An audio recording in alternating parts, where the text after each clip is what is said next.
ഞാൻ ജനിക്കണതിന് മുന്നേ മേടിച്ചാന്ന് തോന്നുന്നു. ചെക്ക കേക്കണ്ടല്ലോ.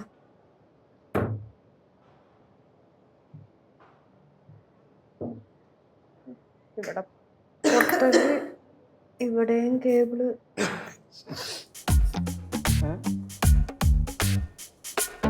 എന്ത് പരിപാടി? കണ്ണു കണ്ടുകൂടി തേക്കാൻ പോണു. അത് വെച്ചിട്ടാ സ്വസ്ഥമായിട്ട് ജീവിക്കണ പിടിക്കണില്ലല്ലേ? എന്റെ പൊന്നിയേച്ചി, ഈ സാധനം കരണ്ടടിക്കുന്നുണ്ടല്ലോ. നമ്മള് പുതിയ തേപ്പൂട്ടി ഒന്ന് മേടിച്ചത്.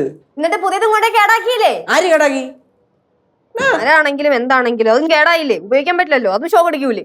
അപ്പൊ പിന്നെ ഇത് ഉപയോഗിക്കാൻ പോവാണോ? കരിഞ്ഞിരിക്കും കേട്ടോളൂ, കാര്യം ഞാൻ പറഞ്ഞേക്കാം. തേക്കാതിരിക്കാൻ പറ്റുമോ? ഒരു മാർഗമുണ്ട്. എന്തോന്ന്? തേക്കാതിരിക്കുന്നു.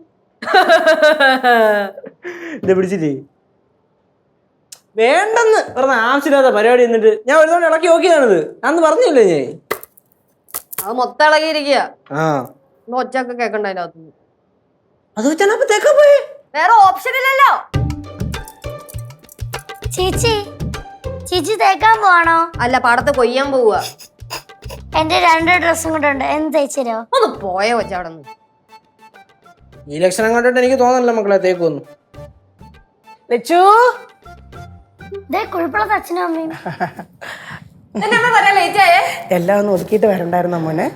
അത് മാത്രമല്ല, ആ കോൺട്രാക്ടർ വന്നിരുന്നു. അയാളുമായിട്ട് സംസാരിച്ചിരുന്ന സമയം പോയതറിഞ്ഞില്ല. പിന്നെ മാതിരി പണിയാ അവിടെ കിടക്കണത്. ഈ സാധനങ്ങൾ മൊത്തം ഒതുക്കണ്ടേ? ഇതെല്ലാം ഒതുക്കി കെട്ടി ഒരു റൂമിലാക്കിയിട്ടാണ് ഞങ്ങൾ ഈ വന്നേക്കുന്നത്. ബാക്കിയുള്ളവരൊക്കെ എന്തേ? അവരിവിടെ തന്നെയുണ്ട്. സിദ്ധു വിളിച്ചിട്ടുണ്ടായിരുന്നു. ഞാൻ പറഞ്ഞു നിങ്ങൾ ഇന്ന് തൊട്ട് ഇവിടെ താമസം തുടങ്ങാന്ന്. അന്നേരം പറയാ അച്ഛനും അമ്മേനൊക്കെ പൊന്നു പോലെ നോക്കിക്കോളേന്നാണ് മേളിൽ നിന്നുള്ള ഓർഡർ. അല്ല, എന്തേ അവരെ കണ്ടില്ലല്ലോ പുറത്തേക്ക്? അടുക്കളയിലുണ്ടായിരുന്നു. നീ എന്താ അടുക്കള കയറിയില്ലേ? ഞാൻ അടുക്കളയിലൊക്കെ കേറി അതിന് കുറച്ച് തുണി തേക്കാനുണ്ടായിരുന്നു, അതിന് വേണ്ടി ഇറങ്ങിയതാ. പിന്നെ ചേച്ചി രാവിലെ അടുക്കള കയറി 2 കറിയും വെച്ച് അത് കഴിഞ്ഞിട്ട് എല്ലാവരുടെ തുണി എടുത്ത് തേക്കാൻ ഇറങ്ങുമായിരുന്നു അല്ലേ ചേച്ചി?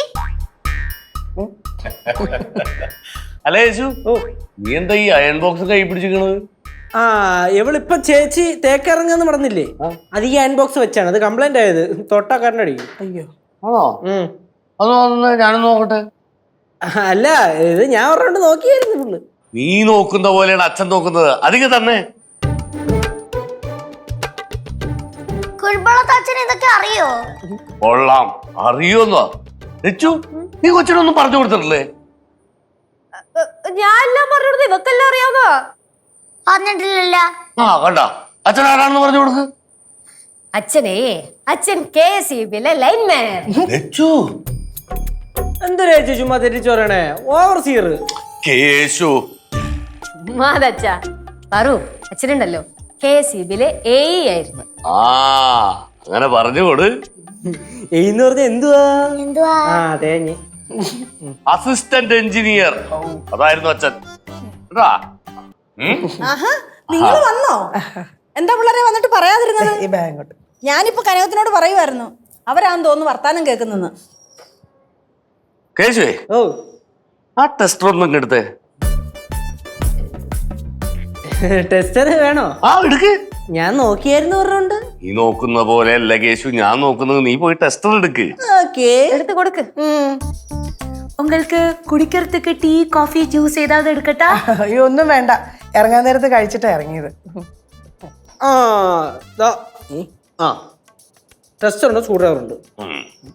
എനിക്ക് തോന്നണതേ, ഇതിന്റെ ഈ ഹീറ്റ് കൺട്രോളിന്റെ നോബില്ലേ, ഓ, അത് പോയി കിടക്കണതായിരിക്കും. ഏയ്, നോബല്ല. നോബ് ഞാൻ പറഞ്ഞോണ്ട് നോക്കിയായിരുന്നു.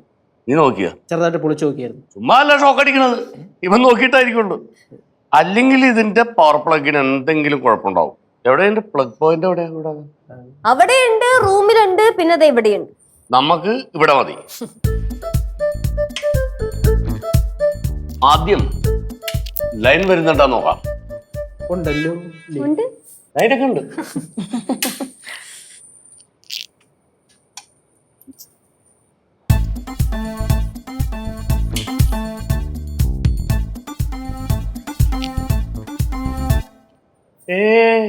കറണ്ടൊന്നും അടിക്കണില്ല.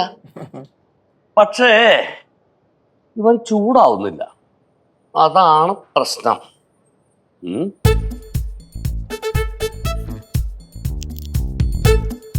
ഇത് വേറെ കുഴപ്പമൊന്നുമില്ലെന്ന്.